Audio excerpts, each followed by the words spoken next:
보통 이제 암 환자분들이 암에 걸렸다고 하면은 처음에 드는 생각이 '내가 음식을 바꿔야겠다.' 이런 생각을 많이 하시는데, 방금 이제 소장님께서는 이제 웃음, 이런 뭔가 스트레스와 관련된 뭐 혹은 행복한 뭐 네. 이런 것들 강조하셨는데, 이게 뭐 음식보다 더 중요한 건가요? 정말 중요합니다. 암 환자분들 만나 보면 암에 걸리기 이전에 저는 나쁜 음식을 별로 안 먹었어요. 뭐 거의 뭐 채식 위주로 했고 뭐 좀 더 잘 안 먹었어요. 하고 나처럼 이렇게 클린하게 먹었는데도 암에 걸린 이 상태가 됐을 때 많은 사람들이 놀랐다 하더라고요. 그런데 스트레스는 많았다. 라는 이야기 하십니다. 특히 뭐 여러 상황에서 뭐 사업도 하시고 뭐 부동산, 주식, 또 사업 이후에 그런 안 좋은 과정들, 어떤 사람들과의 갈등 관계, 뭐 배신 이런 다양한 상황들이 있잖아요. 또 본인이 어떤 하고 있는 이 사업 가운데에서 굉장히 좀 안 좋은 상황에 있었다고 해요. 그래서 그때 스트레스를 정말 많이 받았다. 나는 스트레스 때문에 암이 왔다.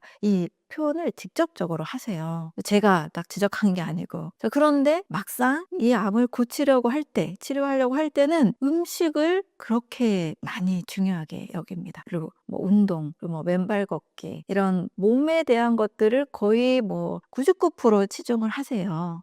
근데 자꾸 이제 제가 상담을 하니까 많이 이제 끄집어내려고 하다 보니까 대화를 되게 깊게 하게 되는데, 근데 처음에 오셨을 때 스트레스 때문에 병이 왔다고 말씀하시지 않았나요? 이렇게 딱 한 번 더 물어보면 "네, 맞아요." 그러면 99% 스트레스 때문에 왔는데 지금 노력은 어디에 더 많이 하고 계시죠? 하면 거의 99% 몸에, 음식과 뭐 운동 이런 거에 신경을 쓰고 있는 것을 또 발견하게 됩니다. 그래서 이런 대화들을 하다 보면 본인이 항상 이제 과긴장 상태, 교감신경 항진 상태죠. 여기서 이제 자율신경이 무너지게 되니까 거기에서 이제 암이 왔다라고 인정은 하시지만 막상 이 치료의 과정에서는 사실 자율신경을 많이 신경을 못 쓰고 오히려 식사 지키고 운동하고 이런 것도 역시 뭔가 중요한 과업을 달성하는 것처럼 강박적으로 또 긴장 상태를 만들어서 하시는 모습을 볼 수가 있어요. 저는 스트레스 요소가 가장 크다고 봅니다. 또 이 자율신경에 따라서 백혈구 수치가 확 올라가기도 하고 뭐 호중구냐 뭐 NK세포냐 뭐 림프구냐 뭐 달라지지만 아무튼 이 암세포에 더 좋은 방향을 하는 뭐 림프구나 뭐 NK세포 같은 것들이 더 확연하게 확 바뀌는 거는 마음에 달려 있다라고 보고 있고요. 이런 자율신경과 면역세포의 그런 법칙들은 여러 연구들을 통해서도 사실 나오고 있습니다. 그러니까 이제 많은 분들이 이제 암 하면은 뭐 일단 담배, 술, 그리고 운동을 내가 안 했나? 혹은 뭐 고기 섭취를 많이 했나? 뭐 가공식품을 많이 먹었나? 이런 것들을 주된 원인으로 생각하시고, 그런 것들을 또 실제로 영향을 미치긴 하지만, 실제 뭐 수많은 암 환자들을 이제 만나시고 이제 얘기를 듣다 보면은 의외로 암 환자분들이 암에 걸리기 이전에 철저하게 식단 관리하시고 운동 열심히 하시는 분 많더라고요. 근데 그런 분들도 "왜 암에 걸렸냐?" 제가 여쭤보면은 이제 뭐 "잠을 못 잤다."라든지 아니면 뭐 "되게 예민했다." 뭐 이런 말씀을 많이 하시거든요. 그런 맥락에서 이제 그런 과도한 스트레스들이 약간 암을 유발하는 공통점이 아닌가, 그렇게 보시는 거죠? 네, 맞아요. 네. 과한 긴장과 불안과 그런 걱정, 그리고 업무 스트레스의 연속. 특히 이제 사업하시는 분들은 일이 끝나지 않잖아요. 퇴근을 해도 집에 오셔도 사업 생각으로 정말 밤 침대 속에서까지도 이부자리에서까지도 계속 사업을 생각하십니다. 이런 과긴장 상태를 오랫동안 유지했을 때 거기서 면역에 큰 이제 불균형이 오게 된다라고 보고 있습니다. 그 스트레스나 그 마음의 응어리를 어떻게 풀 것인가에 대해서 한번 여쭤보고 싶은데, 저도 뭐 인터뷰를 많이 하고 책을 많이 읽었으니까 뭐 이런 얘기 많이 하잖아요. 뭐 스트레스가 받아서 호흡이 가팔라지고 뭐 손이 떨리고 막 이러면은 뭐 깊은 심호흡을 해라. 그래서 이제 제가 그때 그걸 했거든요. 근데 그래도 안 되던데. 그래서 이게 뭐 저도 이제 뭐 답변 듣고 뭐 책 보고 했을 때는 그런 상황 오면은 이제 깊은 심호흡을 뭐 10번 20번 하면은 이게 해소가 되나 보다, 이렇게 생각하고 이제 늘 넘기곤 했었는데, 제가 이제 그런 상황에 처해서 그 깊은 심호흡을 쉬려고 노력을 했으나, 인지하고 했으나 이게 잘 되지도 않을 뿐더러 또 하는 과정에서 여전히 분노가 스트레스가 여전히 존재하더라. 이런 건 어떻게 보시나요? 실질적으로 좀. 누구나 아마 경험했을 거예요. 선생님처럼 어떤 큰 스트레스가 온 상황에서 그런 당황스러운 감정들을 뭐 저도 경험한 적이 있고 누구나 경험했을 겁니다. 이런 이론이 있어요. 그러니까 우리가 너무 큰 충격을 받았을 때 우리 몸에 이제 호르몬이 빡 나오는데 근데 이 호르몬이 90초면 사라진다. 1분 30초잖아요. 근데 그 지나친 스트레스 호르몬이 크게 나올 때 일단 90초는 복식호흡을 심호흡을 하거나 복식호흡을 하거나 해서 그 호르몬이 강하게 작용할 때의 순간은 어느 정도 모면할 수 있다 하더라고요. 그래서 상대가 만약에 앞에 있다 그러면은 뻥 터질 거 아니에요. 화장실에 잠깐 가서라도 90초 정도는 좀 그 환경을 좀 떠나서 그 순간에 지나친 화를 내는 것들은 좀 넘어갈 수 있는 이런 방법도 제시를 하긴 합니다. 그런데 그 막 떨림 같은 것들이 그 순간에 좀 어느 정도 지나가고 나서도 이후에 또 생각하면 또 막 올라오죠. 그때부터는 자기만의 스트레스 해소법이 사실 필요한 것 같아요. 저 같은 경우는 그런 상황들을 구조적으로 이해하려고 많이 노력을 합니다. 왜 그 사람은 어떤 배경에서 그런 행동과 그런 말을 했을까? 근데 나는 어떤 배경에서 이런 행동과 이런 말과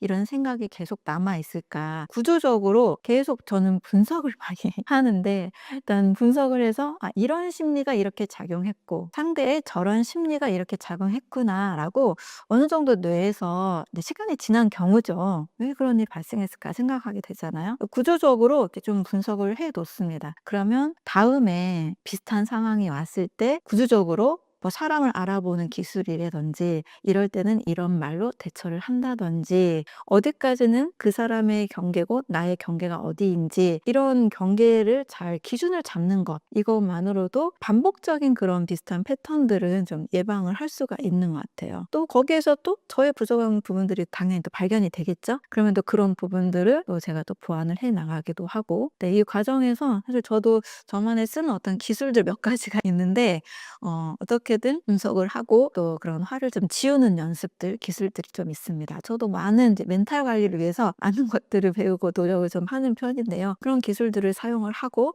또 내 마음을 어떻게든 저도 스트레스 받아서 암에 걸릴 수 있는 사람이잖아요. 누구나 암 걸릴 수 있으니까. 그래서 저도 이 스트레스를 관리하기 위해서 어떻게든 편안한 상태, 마음이 시끄럽지 않은 상태 이걸 만들기 위해서 다양한 방법들을 지금도 계속 찾고 있고 또 알고 있는 기술들을 또 노력하고 사용하기도 하고 있습니다. 그러니까 이제 스트레스를 어떻게 보면 이제 풀고 해소하고 이런 것들도 이제 우리가 뭔가 배우고 훈련이 좀 필요한 거죠. 그렇습니다. 이거는 우리가 이 복잡한 현대 사회에서 또 문명이 뭐 너무 급속도로 발달하고 있는 사회에서 피할 수는 없겠죠. 또 하지만 줄일 수는 있겠고 그것을 대처할 수 있는 자기만의 방법들은 있는 것 같아요. 왜냐하면 사람마다 난 스트레스 별로 안 받아 이런 사람 있거든요. 네, 있겠죠. 있습니다. 제 주변에도 그렇게 예민하지 않아서 스트레스 덜 받는 사람들이 있고 또 정말 좀 어려운 사람들도 포용하는 사람들이 있거든요. 이런 사람들 이렇게 바라보면 좀 다르긴 달라요. 뭐 제가 반응할 때 모습과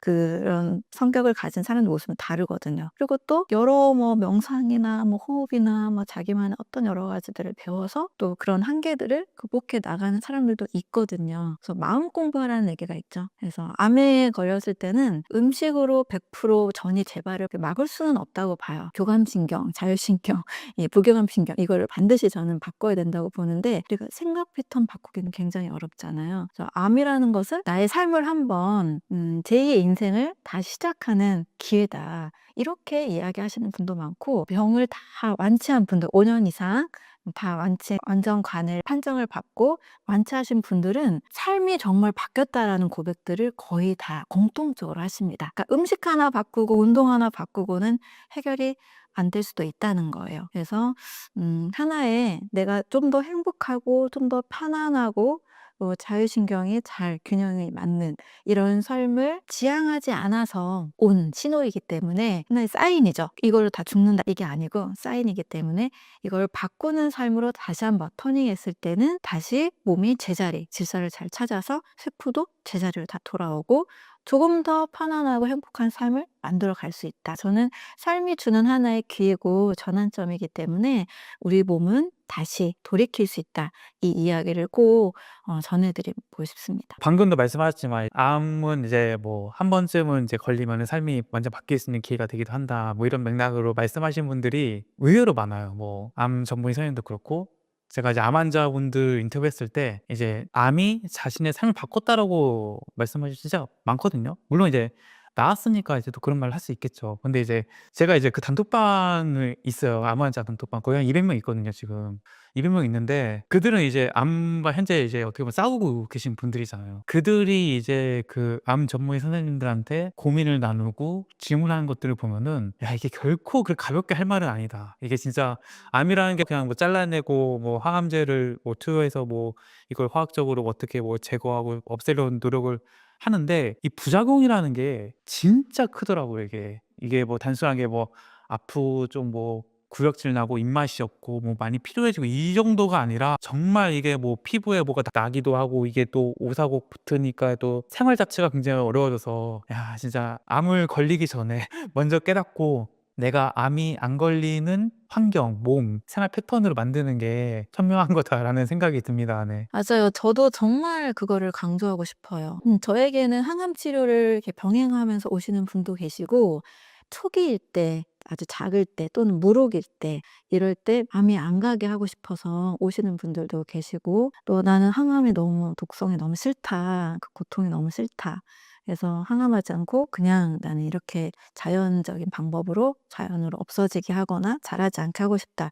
이런 분도 계시고 참 다양한데 가장 안타까운 분들이 그 항암의 부작용을 가진 상태에서 영양 섭취나 식생활 관련된 이런 생활 습관 지도를 받고 싶어서 오시는 분들이에요. 근데 이런 분들은 주기적으로 항암 치료를 받으러 가시는 스케줄이 다 짜져 있잖아요. 그래서 이제 저에게 오실 때 그리고 병원에 갔다가 또 저를 만나고 이렇게 같이 두 가지를 병행하시는데 항암제 이제 몇 차 하시고 중단했다가 다시 또 시작하시는 분들의 경우 정말 식사를 못 하십니다. 물만 드셔도 뭐 토하시는 분도 계시고 그리고 이 손가락 같은 것도 새까맣게 변해서 와요. 손톱이 싹 변해서 오시기도 하고 얼굴이 안색이 싹 바뀌어서 오십니다. 근데 저는 이제 이전에 조금 회복될 때 모습을 봤기 때문에 이렇게 고통스러운 모습을 또 보면 굉장히 이제 저도 많이 슬프고 굉장히 또 안타깝죠. 그래서 정말 고통 없이 항암 치료가 되면 너무 좋겠다라는 바람이 있고요. 그 이전에 말씀하신 것처럼 '정말 예방이 중요하다. 이렇게까지 안 갔으면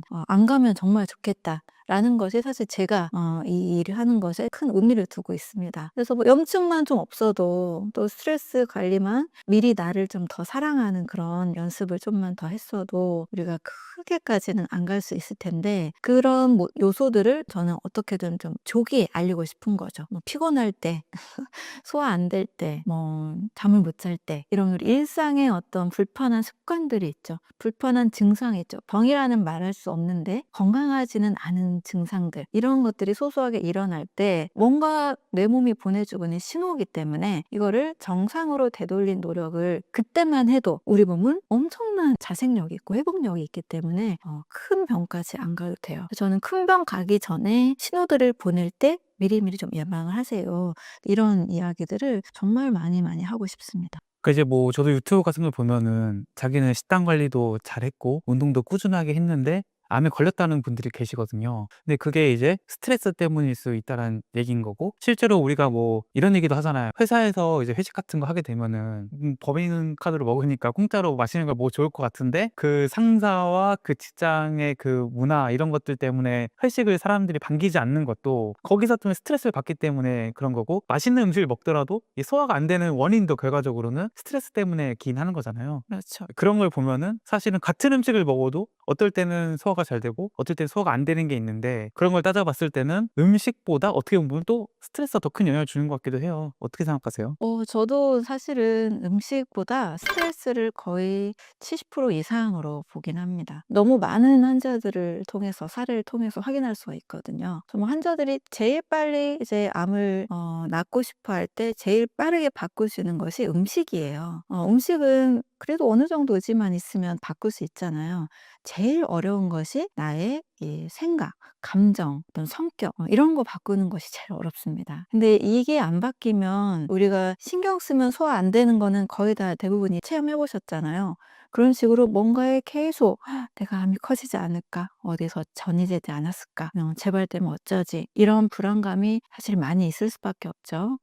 너무나 잘 이해가 되는데 그런 것들을 해결하기 위해서 각자의 어떤 나름대로 마음 공부라든지 의식을 바꾸는 어떤 트레이닝이라든지 명상이나 호흡이나 이런 것들을 시도하지 않는 분들의 경우에는 사실 좀 재발 전율이 좀 더 높았던 것 같습니다. 그런데 이게 원인이라는 것을 분명하게 알고 정말 이쪽으로 공부를 하시는 분들이 계세요. 그리고 자료를 통해서도 책을 통해서도 확인할 수 있는 내용은 내 삶을 한번 싹 바꿨다. 나의 이 생각하는 패턴을 바꿨다. 내 마음을 부정적이었던 마음을 긍정적인 마음으로 불평했던 마음을 감사하는 마음으로 바꿨다. 이런 분들이 너무너무 이제 행복감을 찾으면서 암도 또 사라지는 이런 일들이 너무나 사실 많습니다. 그래서 암을 대할 때는 단순히 식이요법 너무 중요하지만 그게 100이 아니라는 거죠. 그래서 저도 식이요법, 식사법에 대한 책을 여러 권 썼지만 더 많이 신경 쓰고 강조하고 상담할 때 중요하게 말씀드리는 부분은 내 마음을 밝고 건강하게 만드는 것을 반드시 뭐라도 해야 된다. 자율신경의 균형을 찾아야 된다. 이 부분을 꼭 강조하고 있습니다. 그러면은 이제 암의 원인이 염증이 뭔가 축적이 되고 이것들이 종양의 형태가 나타나 본다면은 이제 암을 제거한다는 건 사실은 이제 이 염증을 어쨌거나 뭐 빼거나 낮추거나 뭐 염증성 물질들을 제거하는 노력들을 해야 되잖아요. 근데 현재의 그 암 치료를 보면은 수술 항암 방사선으로 치료를 한단 말이죠. 그럼 이걸 어떻게 이해해야 될까? 왜 염증 수치를 뭔가 줄이려는 노력 그런 치료가 아니라 수술이나 항암 방사선으로 암을 치료하게 된 걸까요? 그 히스토리를 보면 항생제의 기원으로부터 좀 볼 수가 있습니다. 사실 항생제가 생기기 전에 세균이 원인이다라는 것을 알게 된 게 우리 역사가 그렇게 길지 않거든요. 파스테르 이후에 세균이 원인이다. 어떤 질병, 문제의 원인을 세균으로 찾게 됐죠. 옛날에는 산모들을 수술할 때 산모들 이제 아기를 받을 때 의사들이 손을 씻지 않은 채 아기를 받다가 감염이 되어 이제 많이 죽었는데 그 감염의 원인을 몰랐었잖아요. 그래서 손 씻는 것이 사실 의학사에서 굉장히 획기적인 일이었거든요. 세균이 원인이라는 것을 알게 된 이후에. 근데 그 전에는 뭐 히포크라테스나 또 많은 체액을 강조하는 그런 이론들이 있었고 환경을 많이 강조하는 이론들이 더 많이 있었습니다. 하지만 이제 파스테르 이후에 세균이 문제다라는 것을 확실하게 발견한 뒤로는 이제 항생제가 개발이 됐고 항생제를 시작으로 어떤 문제를 해결하는 솔루션에 더 많이 집중하게 된 게 사실이죠. 그래서 몸 전체에 사실 고혈압도 혈압이 올라가는 거는 원인이 있을 텐데 그 원인에 대해서는 별로 크게 관심을 안 가지고 혈압을 내리는 거에만 관심을 갖게 되죠. 이렇게 문제를 즉각적으로 그 증상만 즉각적으로 해결하는 솔루션이 의학사에서 항생제 이후에 쭉 발전하게 된 겁니다. 그러니 암을 바라보는 관점도 똑같은 거죠. 뭐가 생겼네? 혹이 생겼네? 이걸 제거하자. 이제 이 관점이 된 거죠. 체액설을 강조했던 시절에는 우리 몸 전체의 어떤 체온, 산성, 알칼리성, 그리고 영양 상태, 독소 상태 이런 것들을 많이 강조했었습니다. 클로드 베르나르라는 사람들, 또 안톤 베샴이라는 사람들은 팔이나 모기가 깨끗한 환경에 꼬이지 않고 더러운 곳에 꼬인다. 몸 전체를 깨끗하게 하면 병원생 세균이 그렇게 많이 증식하지 않는데 뭔가 몸 전체에 영양이든 독소든 문제가 있기 때문에 병원균이 자라고 바이러스가 자라는 몸이 됐다. 몸 전체를 관리하자. 이 관점이 우세했던 시절도 있었죠. 그러나 이 항생제라는 것이 워낙에 획기적으로 사람들에게 충격적인 그런 센세이션이 되었다 보니까 또 효과도 즉각적으로 빨랐죠. 이 관점으로 너무 흘러가게 된 거죠. 그래서 그 의학의 역사가 이런 식으로 흘러가다 보니까 이게 주류 의학이 된 거고 그다음에 몸 전체를 살피자, 영양을 살피자, 독소를 점검하자, 염증을 없애자 이런 것들을 이제 비주류 의학 또는 개인의 몫이 됐던 거죠. 사실 영양을 잘 살피자 하는 것은 산업화가 되기가 조금 어려운 구조겠죠. 약을 개발해서 제약회사가 큰 시스템 안에서 병원에서 처방하는 방식이 사실 거의 획일화됐잖아요. 예전에는 이렇게 획일화되지 않았었거든요. 아브라함이라는 사람이 플렉스너 보고서라는 걸 통해서 획일화된 의료 시스템이 또 양산되기도 했습니다. 이런 역사적 흐름 봤을 때 딱 암만 타겟팅하는 치료가 더 우세하게 된 거죠. 그리고 이 산업화라는 이 환경, 어떤 기계를 만들고 의료 기계, 어떤 약 이런 것들로 의료가 대형 이제 산업화가 되다 보니까 이쪽이 더 우세해지게 된 것뿐이죠. 하지만 개인이 정말 면밀하게 우리가 우리 몸의 상태나 건강 상태를 잘 생각해 보면 잘 먹고 잘 자고 또 잘 싸야 건강하다 이런 말 흔히들 하잖아요. 근데 그게 사실 너무 어렵게 된 거죠. 그래서 이 부분을 신경 쓰는 것은 개인의 몫이나 아주 이제 적은 소수의 환자들을 위해서 정말 양심적으로 내가 돈이 좀 안 되더라도 어떤 사명감을 가지고 환자들을 치료해야 되겠다. 이렇게 또 마음먹은 의사 선생님들이나 한의사 선생님들 또 의료 전문가들 이런 분들은 그런 시도를 또 같이 하기도 합니다. 그래서 주류가 아닌 것이 조금 아직은 현 상태이긴 하지만 이런 쪽에서 또 많은 또 암이 치료되는 경우들도 있고요. 환자분들은 스스로 몸 전체가 좋아져야 이 암도 이겨내고 또 체력을 올려야 항암 치료도 받고 이걸 알고 있기 때문에 또 스스로 노력하기도 하고 또 그런 곳들을 찾아서 여러 다양한 또 치유의 요정들을 걷기도 합니다. 그 의학이라는 게 여러 패러다임과 여러 이론들이 있는데 지금의 주류 이론들은 어쨌거나 눈에 보이는 증상들, 네, 현상들을 빠르게 제거하는 쪽, 빠르게 낫게 하는 쪽으로 발전해 왔는데 이게 암 치료의 관점에서 봤을 때는 그 암이라는 것이 종양의 형태로 나타나니까 그 종양을 가장 빠르고 뭐 어떻게 보면 쉽게 없앨 수 있는 게 수술, 항암, 방사선이 됐다라는 말씀이시죠? 네, 그렇죠. 그리고 어떤 암이라는 질병에 대해서 정확한 규명을 하지를 않았어요. 제가 "암은 대사질환이다."라는 토마스 세이프리드의 2014년에 낸 책을 보면서 다시 한번 이제 크게 공감을 했었는데요. 암에 대해서 유방암만 해도 헐투 양성, 호르몬 양성, 삼중 음성 이렇게 나누잖아요. 유방암이 나타난 그 기원에 대해서 현상적으로 이렇게 세 가지 패턴으로 나누지만 결국 삼중 음성이라는 것은 헐투 양성도 아니고 호르몬 양성도 아닌 원인을 모르는 것을 삼중음성이라고 합니다. 그중에서 헐트 양성이나 또 호르몬 양성 두 가지만 약간 표면적으로 드러난 원인을 찾아낸 것뿐이고 나머지 원인은 다 모른다예요. 또 암을 일으키는 유전자를 확인했을 때도 600만 개가 넘을 정도로 암이 유전 질환이다라는 접근에 대해서는 사실은 그렇게 성공적인 것은 아니죠.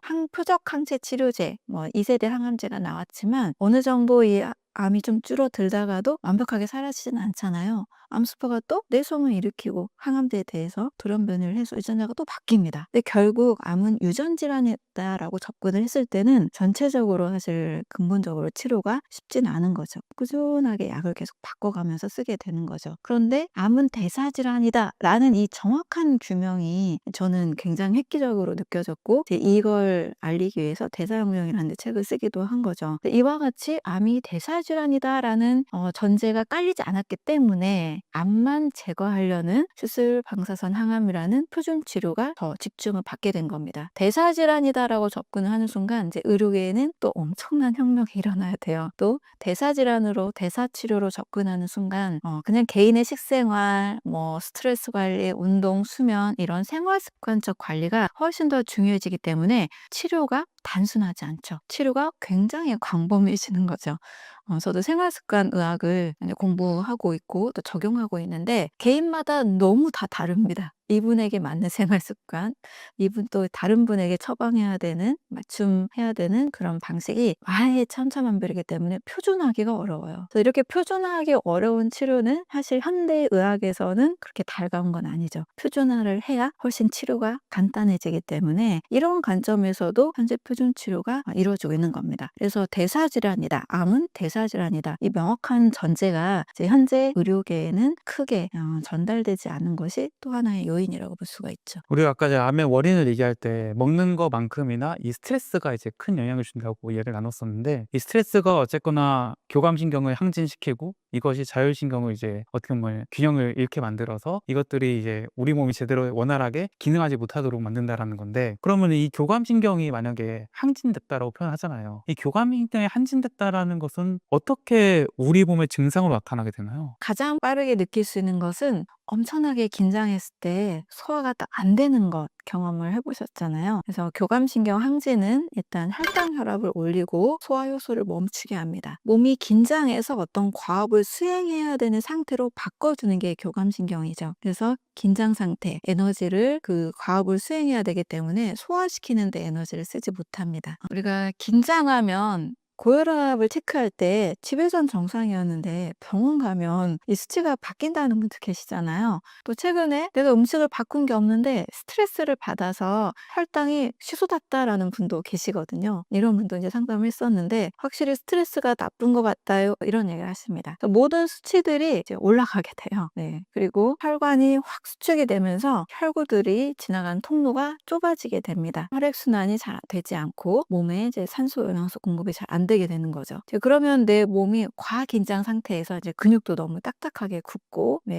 오랜 시간 긴장한 사람들은 어깨도 많이 굳어 있고, 목도 뻣뻣하고 이런 증상이 있잖아요. 이런 식으로 몸이 다 뭔가 수축되는 상태, 뭔가 좁아지고 딱딱해지고 굳어지는 상태, 소화효소도 잘 안 나오는 상태, 이런 쪽으로 바뀌는 게 이제 교감신경 항진이다, 교감신경이나 과긴장이다라고 볼 수 있습니다. 그래서 긴장하면 음식 먹는 것도 체하잖아요. 또 식사 자리에서 상대방이 굉장히 어려운 사람이거나 또 화내는 어떤 그런 상황이 왔을 때 급체를 또 하잖아요. 이런 것들이 다 교감신경이 항진됐을 때의 증상으로 볼 수 있는 거죠. 말씀 중에 이제 우리가 혈당이 막 왔다 갔다 하고 뭐 아까 혈압 재는 것도 병원에서 높아질 수 있다고 하셨는데, 그럼 그 얘기는 우리가 보통 이제 혈당이 높으면 이 현미를 먹잖아요.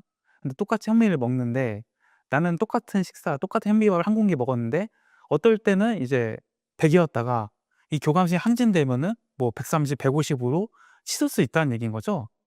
그럴 수 있죠. 같은 식사를 해도 스트레스를 많이 받았을 때는 또 혈당이 확 올라갈 수도 있습니다. 그러면은 이게 우리가 이제 가장 먼저 당뇨 증세를 보이시는 분들이 바꾸려고 하는 게 백미를 현미로 바꾸는 작업을 해서 현미에 여러 가지 이제 단순 당 외에 다른 성분들이 있으니까 혈당을 향상을 늦춰준다, 이런 논리로서 이제 현미밥을 먹는 건데, 사실은 현미밥을 바꿔도 혈당이 떨어지지 않거나 그대로인 사람들은 오히려 먹는 게 문제가 아니라 이 교감신경 항진 쪽을 봐야지 문제를 해결할 수 있겠네요. 그럴 수도 있겠죠. 스트레스 요인이 너무 많을 때는 혈당 조절이 또 안 되기 때문에 그게 또 하나의 원인이 될 수가 있겠고, 하나 더 첨언을 하자면 저는 통곡식을 최대한 당뇨 환자분들에게 줄이라고 말씀을 드리기도 해요. 왜냐하면 탄수화물은 꼭 곡식에만 있는 게 아니거든요. 우리가 포도당을 섭취하기 위해서 탄수화물을 먹는 건데 이 탄수화물은 굉장히 다양합니다.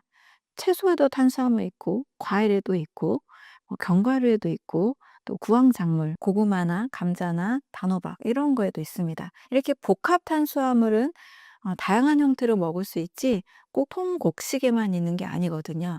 또 곡식은 그 자체로 포도당만 있기 때문에, 현미는 포도당이 주류이기 때문에 췌장에 또 인슐린의 기능을 통해야만 당분으로 섭취가 됩니다. 그러나 과일이나 또 단맛 있는 채소들은 그런 다양한 자연당을 가지고 있죠. 그래서 췌장을 그렇게 힘들지 않게 해도 혈당을 포도당을 섭취하면서 혈당을 올리지 않을 수가 있습니다. 가장 중요한 거는 췌장을 너무 자극하지 말자예요. 그래서 췌장을 덜 자극하는 것은 통곡식보다는 다른 복합 탄수화물도 더 많이 섭취하는 것이 좋고, 이제 밥의 양을 줄일수록, 쌀밥의 양을 줄일수록 좀 더 이 췌장을 쉬게 해 준다는 관점에서 이런 부분도 혈당을 내리는 데 도움이 될 수 있습니다. 최근에 이제 그 성장읽기 채널에서 반응이 좀 잘 나왔던 콘텐츠 중에 하나가 이제 암 환자 인터뷰였는데, 그분이 이제 하신 말씀, 대부분의 이제 암 하면은 이제 먹는 걸 잘못 먹었다, 그러니까 몸에 나쁜 걸 먹었다라고 생각하기 쉽잖아요. 근데 그분은 자기가 이제 어린 딸이 있어 가지고 이제 항상 이제 먹는 거를 뭐 유기농, 무농약 이런 것들을 비싸더라도 사서 먹었다라는 거예요. 그런데 자기가 이제 암에 걸렸다라는 거죠. 그러니까 이제 그런 사례들을 보면은 사실 이게 우리가 뭐 자꾸 뭐 발암 물질 하면서 뭐 먹는 거 얘기하고 하지만, 암 환자들의 그 공통점을 보면은 시기 같은 거는 좀 다를 수 있는데 스트레스, 이거는 정말 다 공통적으로 얘기를 하는 것 같더라고요. 그런 관점에서 보면은 이 스트레스가 어쨌거나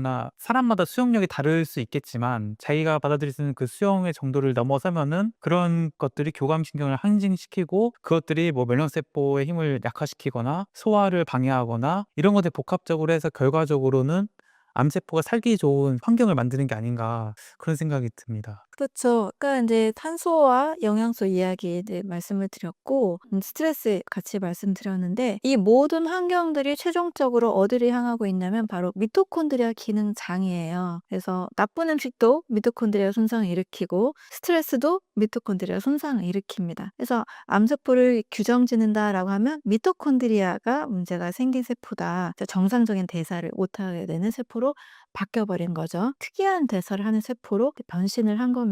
그래서 여러 요소들 바로 스트레스 그중에 하나도 역시 미토콘드리아 기능 장애를 일으키기 때문에 암세포로 바꿀 수 있는 큰 요인이 되죠. 저도 많이 느끼는데요. 정말 유기농으로 먹고 나는 뭐 고기도 안 먹고 가공식품도 안 먹고 채식만 했는데도 암에 걸렸어요. 또는 재발됐어요. 하는 분이 계십니다. 그런데 이제 대화를 하다 보면 이분이 긍정적인 패턴인지 부정적인 패턴인지 느껴지잖아요. 근데 정말 초긍정인 분들보다는 아무래도 여전히 어떤 스트레스나 변하지 않은 그런 환경들 그리고 내 마음의 상태 항상 이제 걱정하고 굉장히 완벽주의적인 그런 것들, 지나치게 꼼꼼한 성격들 이런 것들은 이제 사실 변하기 어렵잖아요. 근데 이 부분에 포커스를 거의 안 두신 분들이었죠. 오직 음식, 오직 운동, 몸에 대한 거, 그러니까 마음과 정신에 대한 것들이 정말 더 중요하다라고 저는 요즘 더 갈수록 좀 느끼게 됩니다. 그럼 그런 관점에서 이제 암 환자분들이 스트레스를 어떻게 해소할 것인가 이게 굉장히 중요한 문제가 될 것 같은데 보통 이제 뭐 스트레스 해소법 하면은 뭐 큰 소리를 친다든지 뭐 노래방에 노래를 불러라든지 뭐 이런 얘기를 하는데 그러니까 그런 것들이 뭐 그런 성격이신 분들 뭐 활발한 성격이신 분들한테는 뭐 잘 되게 유용한 조언일지 모르겠지만 저는 약간 그런 게 조금 멀거든요 사실. 뭐 노래방을 가는 거 좋아하지도 않고 노래방 좋아하지도 않고 이런 상황인데 갑자기 스트레스 받는다고 소리치고 이런 것들이 정말 스트레스를 이게 해소시켜 주는가. 이런데 이제 그러면은 이제 소장님께서는 이제 암 환자분을 만날 때 어쨌건 스트레스 중요성을 말씀하실 거잖아요. 그 스트레스를 해소하는 방법에 대해서 어떤 조언을 해 주시고 계신가요? 첫 번째는 자기에게 맞는 방법이 필요해요. 뭐 내향적인 분들은 사실 뭐 큰 소리 지르고 노래방 간다고 풀리는 게 아니라 내 안에서 뭔가 정리가 돼야 되거든요. 어떤 인간관계, 스트레스가 발생한 요인이 있을 거 아니에요. 인간관계, 뭐 가족 문제, 나의 어떤 미래 문제, 스트레스를 일으키는 그런 요인들이 누구에게나 있죠. 근데 이거를 해결하는 방법은 사실 다 다르게 돼요. 똑같진 않겠죠. 그래도 비교적 많은 사람들이 뭐 명상을 선택하기도 하고 뭐 호흡을 선택하기도 하고 또 여러 마음 관련된 마음 공부를 또 시작하십니다. 어떤 분은 뭐 종교를 가지시기도 하고 뭐 가족 상담을 받기도 하고 나의 의식을 트레이닝하는 그런 여러 다양한 기법들을 배우기도 합니다. 뭐 저도 뭐한 가지 꾸준하게 하고 있는 것들이 있는데 나에게 맞는 스트레스 해소법 그리고 스트레스 해소에 멈추지 않고 나를 긍정적으로 바꾸는 방법들. 사람마다 생각하는 패턴이 있잖아요. 근데 이 생각의 패턴을 좀 더 긍정적으로 좀 더 행복하게 만드는 방법들을 반드시 찾아야 된다를 첫 번째로 말씀을 드립니다. 스트레스가 큰 면역 저하의 요인이 될 수 있다는 것을 먼저 말씀을 드리고 그런데 이거는 따라 하나의 방법으로 규정할 수 없거든요. 사람마다 다 달라서. 그래서 마음 공부를 할 기회입니다. 나를 좀 더 행복하게 살려는 어떤 변화의 기회입니다. "암으로 와서 축복이 되었다."라고 고백하시는 분들이 사실 되게 많거든요. 근데 "음식 바꿨다고 축복입니다." 이렇게 말씀하시는 분보다 내 좀 삶을 바꾸게 되고 내 가치관을 바꾸게 되고 내 성격에도 또 어떤 관계에도 많은 변화가 있었어요 하는 분들이 더 많으시거든요. 이랬을 때 어떤 근본적인 치유들이 사실 많이 일어나는 것 같아요. 마음이 어떻게 병을 일으키는가 이런 것들도 좀 살펴보실 필요가 있고 자기 자신에 대한 이해와 수용을 올리는 방향을 꼭 저는 대화를 하게 됩니다. 길게 뭐 1년 정도 상담을 받으시는 분은 자율신경 균형을 위한 여러 프로그램도 같이 그분에게 맞게 짜드리고 있어서 나를 알아가는 시간을 꼭 가지라라고 조언을 드리는 분도 계세요. 특히 근데 60대, 70대 또 사업하는 남성분들 이런 분들 살펴보면 정말 강한 책임감을 가지고 가족과 또 회사를 이끌어 오신 분들이시잖아요. 그러면 나를 챙기는 것보다 내 감정을 챙기는 것보다 타인과 또 다른 바깥의 외부적인 요소들을 신경을 써 오신 분들이기 때문에 나의 감정도 잘 모르고 내 상태도 잘 모릅니다. 또 막 뭔가를 이뤄내야 되니까 오히려 이렇게 억누르는 것들이 많죠. "힘들면 안 된다. 이 정도로는 안 된다." 더 잘해야 된다. 이렇게 나를 억누르고 누르고 누르다 보니까 여기저기서 이제 자율신경이 많이 이제 깨지고 면허가 또 깨져서 병이 이제 암이 또 생기시게 된 요인이 되는 거라고 보거든요. 그래서 나를 알아가는 시간, 내 나를 이해하고 나를 수용하고 또 나를 행복하게 만들어가는 시간, 긍정적으로 바꿔가는 시간들을 반드시 하루에 1시간, 최소 1시간, 길게 뭐 2시간, 3시간, 또 오래 할수록 더 좋겠죠. 이런 시간들을 저는 하루 일과 중에 꼭 넣으라고 말씀을 드려요. 1시간 동안 뭐 예능을 보든 뭐 영화를 보든 웃으시라고 말씀을 드리기도 하고, 어떻게 하든지 간에 웃는 시간이 필요하다. 그래서 10년 만에 웃었어요. 뭐 이렇게 정말 오랜만에 웃었어요. 이런 분도 계시고요. 하나씩 이렇게 알려드리면 또 하나씩 이렇게 따라오시기도 합니다. 그래서 일단 마음을 많이 편하게 하고 가시거든요. 그래서 이런 마음을 즐겁게 하고 편안하게 하는 전략들을 반드시 가져야 된다. 뭐 음식에만, 운동에만 거의 막 90%, 100% 신경 쓰는 암환자분들 많으시거든요. 하지만 여기에 사실은 더 많은 투자를 해야 된다. 50% 이상, 어떤 분은 70%, 80%더 많은 투자를 해야 된다라고 저는 꼭 강조드리고 있습니다. 아니, 소장님 말씀을 들으니까 이제 암 환자분들한테 제가 꼭 하는 질문 중 하나가, 암을 이제 앓고 나서 이제 극복하고 난 다음에 이제 삶이 어떻게 변했냐, 이걸 꼭 물어보거든요. 그럼 이제 대부분의 이제 암 환자분들이 자기는 암에 걸리고 나서 이제 치유가 되고 나서 훨씬 더 삶이 좋아졌다는 말씀 많이 하세요. 그 얘기가 이제 지금 방금 소장님의 말씀을 들으면 딱 다시 생각해 보니까, 그전까지는 어떻게든 뭐 내가 참고 뭐 견디고 남들이 뭐라 하든 내가 한번 참고 넘기지 뭐 이런 식으로 살아왔는데, 그 암 환자분들이 암에 걸리고 나니까 내가 이렇게 살아서 안 되겠다라는 생각이 든 거고, 이제 뭐 상대방한테도 너무 아니다 싶은 거 얘기를 하고 이제 더 이상 참지 않고 내 이야기를 하기 시작한 거죠. 그것들이 어떻게 보면은 어 자신의 뭔가 스트레스를 이제 푸는 방법을 찾았거나, 혹은 스트레스를 만들지 않는 그런 방법을 찾아서 삶이 훨씬 더 좋아지고 바뀐 게 아닌가, 스트레스적 관점에서 그런 생각이 드네요. 그렇죠. 정말 의미 있는 말씀이에요. 암을 이기신 분들의 공통점이잖아요. 이전보다 삶이 더 좋아졌다. 이전의 마음 상태보다 암을 겪고 난 후에 현재 마음 상태가 더 좋아졌다. 이 뜻이잖아요.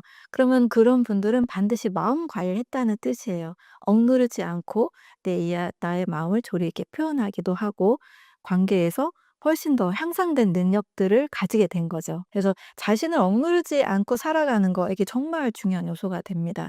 그래서 암이 왔다는 거는 '내 삶을 한번 구조조정하자.' 이런 사인으로 저는 보는 것이, 더 많은 분들의 암 치유 사례들을 통해서 확인을 할 수가 있어요. 그래서 죽는 병이 아니고 내 삶이 너무 억누르지 않았는지, 내 마음을 너무 소홀히 하지 않았는지, 이런 것들을 한번 다시 조정을 해서 '좀 더 행복하게 살아라.'라고 보내준 어떤 하늘의 신호가 아닐까, 이런 생각도 하고 있습니다. 오늘 저희가 이제 암이 이제 좋아하는 몸과 암이 이제 싫어하는 몸, 뭐 이런 주제를 얘기해 봤는데, 궁극적으로 암 환자분들은 당장 이제 뭐 수술이나 항암 방사선 치료를 내가 어떻게 받아야 되고, 이걸 받았을 때 나을 수 있느냐를 아마 고민을 많이 하시고 거기에는 걱정이 많으실 텐데, 사실 그런 건 굉장히 지엽적인 문제라고 생각이 들어요. 뭐 눈앞에 보이는 그 암, 그러니까 우리가 이제 어떤 기기를 통해서나 어떤 검사를 통해서 발견할 수 있는 암을 뭔가 수술, 항암, 방사선이라는 그 방법들로 효과적으로 제거를 할 수 있지만, 궁극적으로 내 몸이 변하지 않으면은 또다시 암이 생기는 건 시간 문제이기 때문에, 궁극적으로 암을 치료하는 길은 오늘 저희가 예를 나눴던 암세포가 싫어하는 몸을 만드는 게 궁극의 항암 치료가 아닌가, 그런 생각이 듭니다. 네, 맞습니다. 암을 경험했다는 것은 그냥 인생의 하나의 경험을 하는 걸로 저는 조금은 가볍게 바라보시기를 좀 말씀을 드립니다. 누구나 염증이 있을 수 있고, 염증이 이제 혹이 될 수가 있고, 혹이 또 암으로 발전할 수 있는 거거든요. 염증은 우리가 그렇게 두려워하지 않잖아요. 그래서 염증이 좀 심해졌구나, 이 정도로 바라보되, 하지만 이전과 다른 라이프 스타일을 만들어야겠다라는 어떤 신호로 받아들인다라면 지나치게 공포나 어떤 불안, 두려움에 쌓이지 않을 수 있습니다. 그리고 좀 더 근본적인 몸의 환경을 개선하는 것, 진짜 내가 라이프 스타일 바꿔야 되겠구나, 내 마음을 너무 돌보지 않았구나, 삶을 다시 한번 좀 재조정해야 되겠구나, 이런 쪽으로 간다라면 뭐 5년 이상 재발 전이되지 않는 분들이 그런 완치를 경험할 수 있을 거라고 생각을 합니다. 암만 보지 말고 암이 생기지 않는 몸 전체와 나의 삶을 바라보자. 이것을 저는 오늘 결론적으로 말씀드리고 싶습니다.